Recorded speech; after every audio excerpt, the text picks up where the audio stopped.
Around 5375 BC, at the northern edge of the fertile Loess zone in central Germany, a substantial early Neolithic settlement was established at Eilsleben. The authors describe it as the northernmost outpost of the first waves of farming expansion into Central Europe, and they define it explicitly as a settlement positioned in a borderland between early Neolithic farmers and late Mesolithic populations.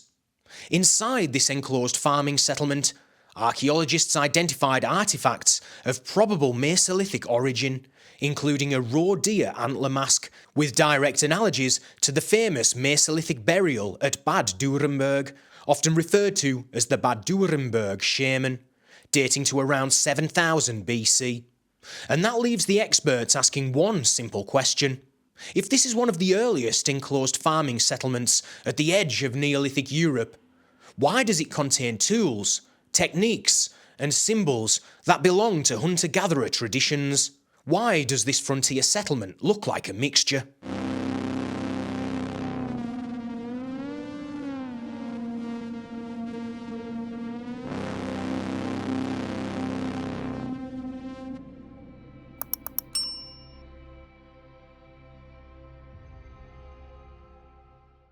The settlement at Eilsleben belongs to what archaeologists call the Linear Pottery Culture, often abbreviated as LBK, one of the earliest farming cultures in Central Europe. From around 5600 BC, farming populations associated with the Linear Pottery Culture expanded into loess-rich regions such as Saxony-Anhalt, targeting outpost areas that had fertile soils. The authors are clear from the beginning that Eilsleben sits at the edge of a Neolithic expansion rather than deep within established farming territory, and that it lies within a borderland between early Neolithic farmers and late Mesolithic populations. When the authors refer to late Mesolithic populations, they mean local hunter-gatherer groups still living in the region, whereas the early Neolithic refers to the incoming farming communities of the Linear Pottery Culture. So this is a geographic contact zone between early farmers and existing hunter-gatherer communities. Eilsleben is not a small or incidental site. It has been extensively excavated, with over 10,000 square metres investigated, ranking it among the most extensively studied archaeological sites in Germany. Recent geomagnetic work has further expanded that picture, showing that the settlement is much larger than previously thought, with more than 80,000 square metres of prehistoric structures enclosed by what are interpreted as defensive lines. The enclosure systems themselves are described as unique, and the earliest ditch rampart phase appears to have enclosed a settlement more than 400 metres wide. Taken together, these multiple phases of ditches, ramparts and palisades are tentatively interpreted as having a defensive function, which means we are potentially looking at a substantial, deliberately enclosed settlement positioned on the frontier of early Neolithic Europe.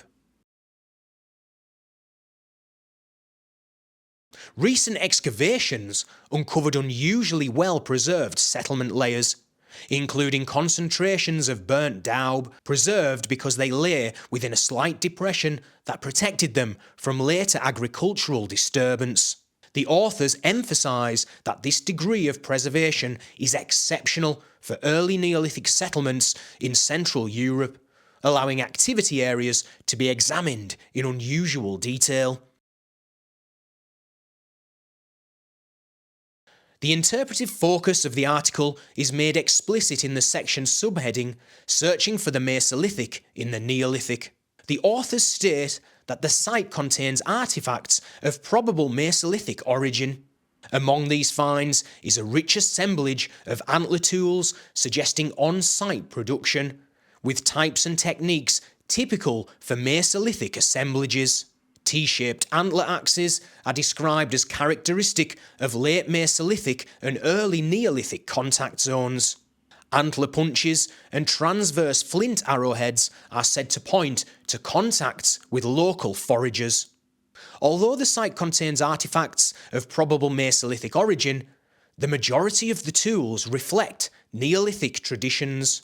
So what the authors suggest we may be looking at is an LBK farming settlement in which elements associated with Mesolithic traditions are also present.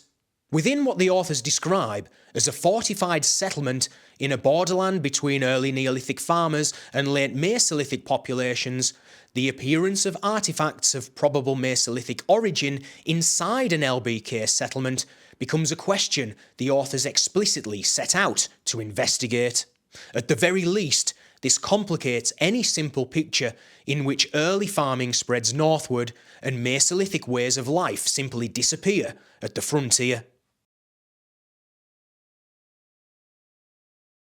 Among that material, one object stands out: a raw deer antler mask directly comparable to the famous Bad Dürrenberg burial. The comparison is specific.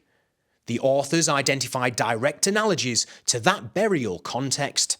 The object itself is specifically described as a raw deer antler mask, and it has now been examined in a separate, focused study, which we will look at in the next video.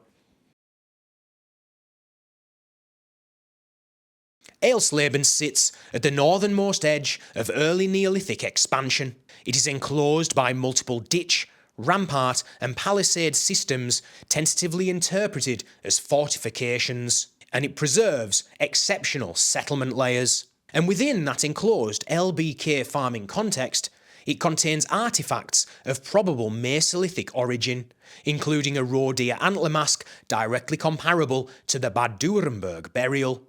At the very least, this complicates any simple picture in which farming spreads northward and Mesolithic ways of life simply disappear at the frontier. In the next video, we'll look directly at the separate study on the headdress and ask what it may tell us about ritual interaction between farmers and hunter-gatherers at Europe's Neolithic frontier. Thank you all for watching. Catch you on the next one. Old Boy out.